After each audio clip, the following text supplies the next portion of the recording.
प्रिय विद्यार्थियों, ऑनलाइन कक्षा में आपका हार्दिक स्वागत और अभिनंदन। जैसा कि आपको पता है कि हमारा जो प्रश्न पत्र है काव्यांश विवेचन एवं हिंदी गद्य विधाओं का स्वरूप, जिसके अंतर्गत हम अध्ययन या चर्चा कर रहे थे, उसी प्रश्न पत्र का अगला टॉपिक जो आपको मैं पूर्व में बता चुका हूं, और आज का हमारा टॉपिक है काव्य हेतु।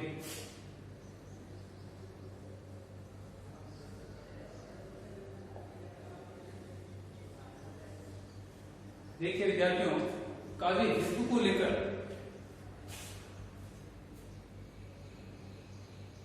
अनेक विद्वानों ने अपने विचार प्रकट किए हैं, और जहां तक काव्य हेतु का शाब्दिक अर्थ है, अर्थ यह है कि किसी व्यक्ति में काव्य उत्पन्न करने का जो कारण होता है उसे काव्य हेतु कहते हैं। अर्थात किसी व्यक्ति में काव्य उत्पन्न करने की सामर्थ्य स्थापित करना या सामर्थ्य उत्पन्न होना, ये काव्य हेतु कहलाता है। हिंदी के बहुत बड़े प्रसिद्ध विद्वान होते बाबू गुलाब राय,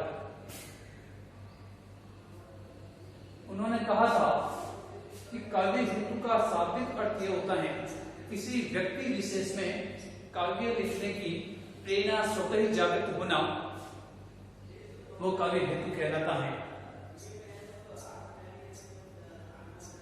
और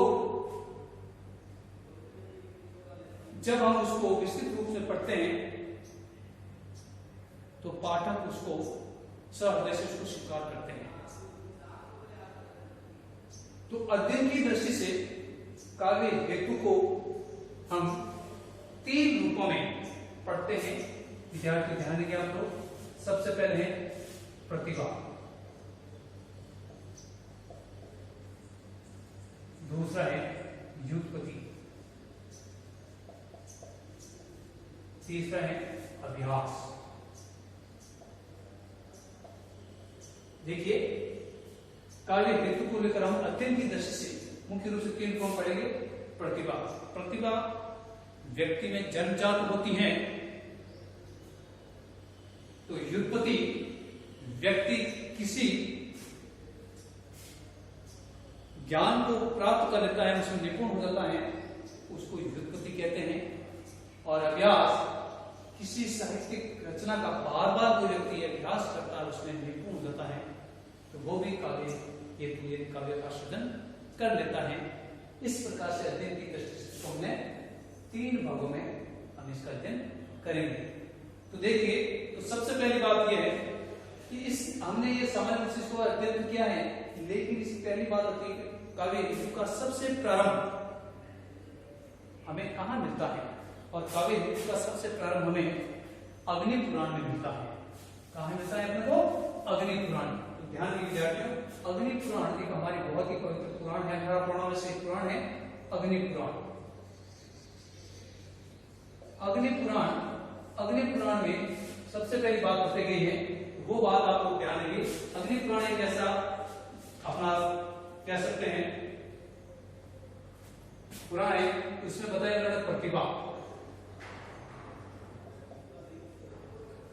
दूसरा होता है लोक व्यवहार, और एक तीसरी बात उन्होंने बताई है मुख्य रूप से वेद ज्ञान। देखिए विद्यार्थियों, अग्नि पुराण के अंतर्गत सबसे पहले काव्य हेतु की चर्चा की गई है, जिसके अंतर्गत उन्होंने प्रतिभा, लोक व्यवहार और वेद ज्ञान पर उन्होंने बात कही गई है। ये तो रही हमारे अग्नि पुराण की बात। अब हम वास्तविक रूप से जो हमारे साहित्य में देखने को जो काव्य हेतु की जो परंपरा हमें मिलती है, उसका हम अध्ययन यहाँ पर कर रहे हैं। देखिए सबसे पहले ध्यान देने की बात है कि ये अग्नि पुराण में ये बात बताई गई है कि प्रतिभा, वेद ज्ञान और लोक व्यवहार ये हमारे प्रारंभिक रूप से काव्य हेतु के बारे में अग्नि पुराण उसकी चर्चा की गई है। कालांतर में संस्कृत के बहुत सारे आचार्य कवियों ने भी संस्कृत के आचार्य कवियों ने या संस्कृत के आचार्यों ने भी संस्कृत ने आचार्य ने काव्य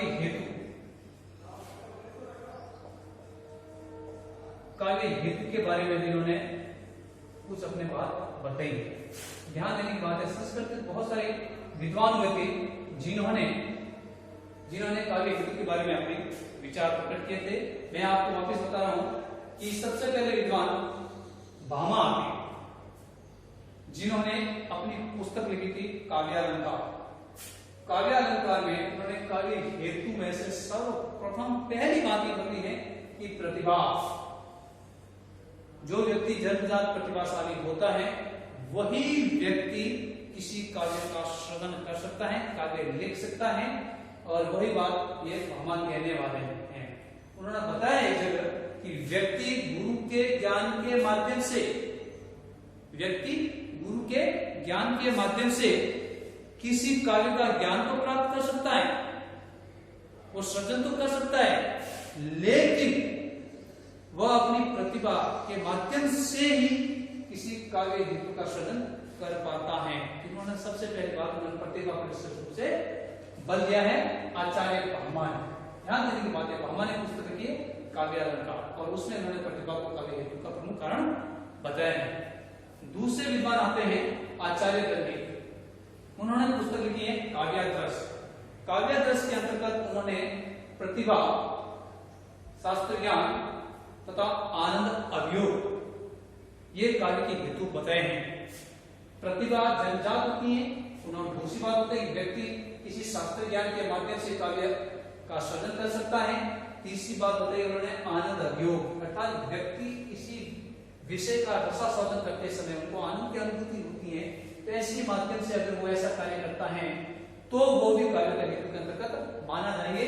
इसलिए इन्होंने भी बताया गए कि आनंद अभियोग के माध्यम से भी व्यक्ति काव्य का हेतु या काव्य का सृजन कर सकता है।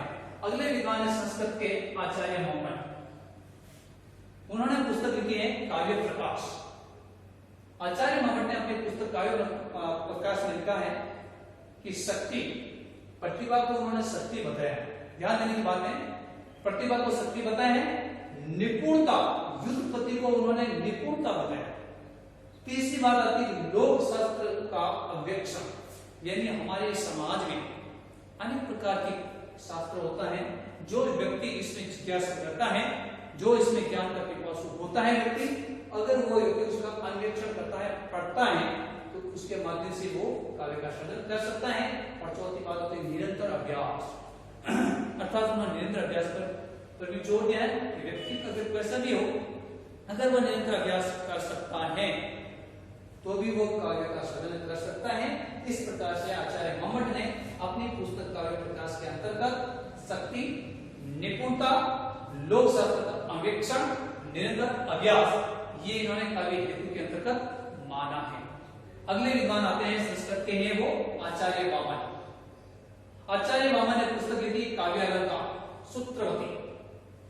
काव्यालंकार सूत्रवती के अंतर्गत उन्होंने शील, ध्यान दीजिए विद्यार्थियों, कि प्रतिभा को कवित्व बीज रूप में स्वीकार किया है, अर्थात वही व्यक्ति प्रतिभाशाली होगा जिसके अंतर काव्य सृजन करने का एक बीज के रूप में स्थापित होता है। जिस प्रकार से कोई बीज जमीन के अंदर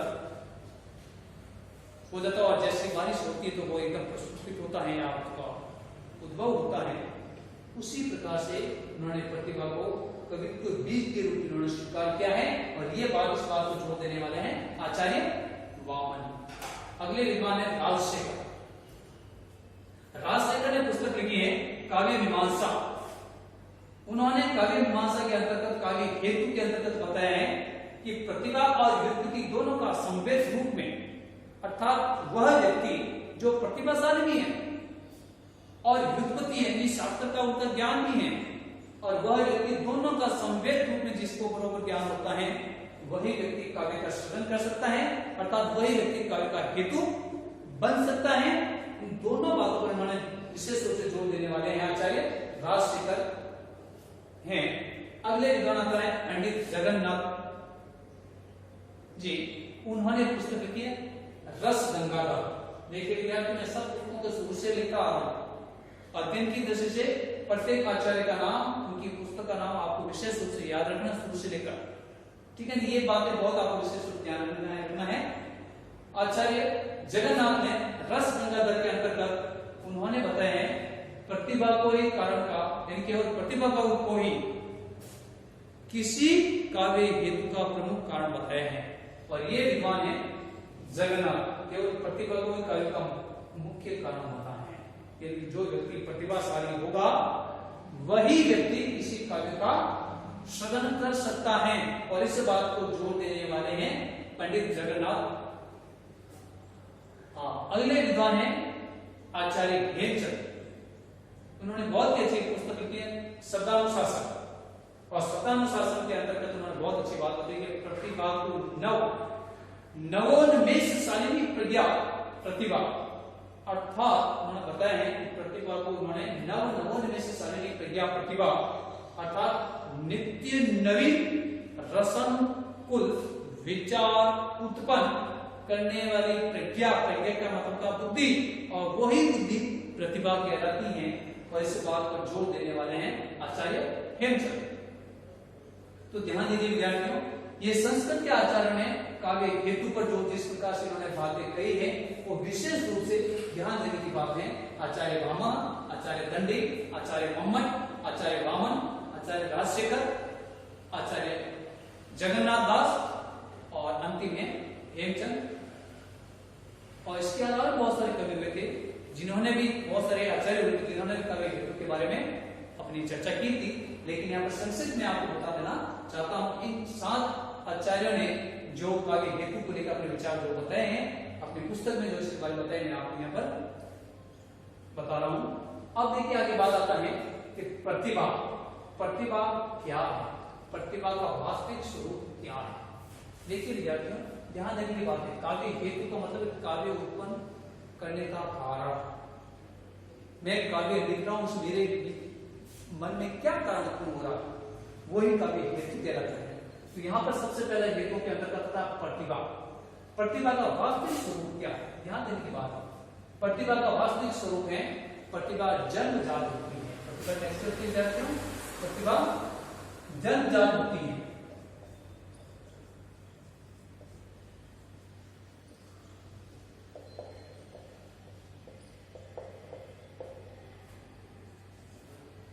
प्रतिभा जन्मजात होती है। प्रतिभा हमेशा सर्वज्ञ होती है।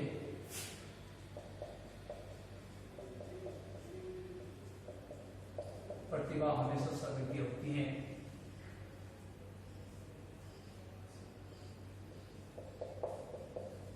तीसरी बात मैं संक्षिप्त में बताना चाहता हूं आपको।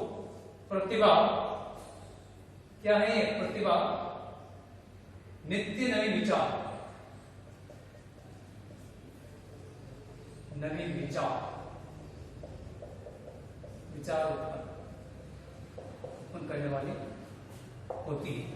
प्रतिभा हमेशा नित्य नवीन विचार उत्पन्न करने वाली होती है, चाहे रस से संबंधित हो, चाहे अलंकार से संबंधित हो, चाहे उक्ति वैचित्र्य से संबंधित हो, या रसानुकूल भाव से संबंधित हो, आदि विचारों का जो नवीन नित्य विचार उत्पन्न करते हैं वही प्रतिभा का वास्तविक स्वरूप है, वही प्रतिभा कहलाती है।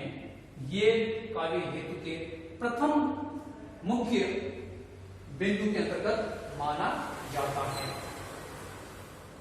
एक काव्य हेतु के बाद में अब आता है प्रतिभा के प्रमुख भेद क्या है। विद्यार्थी ध्यान देने की बात है कि काव्य हेतु के अंतर्गत प्रतिभा एक मुख्य या प्रमुख कारण बताए हैं। प्रतिभा के हेतु के बाद प्रतिभा के भेद के रूप में विद्वानों जो विचार करते हैं वो बात यहाँ पर मैं बता रहा हूं।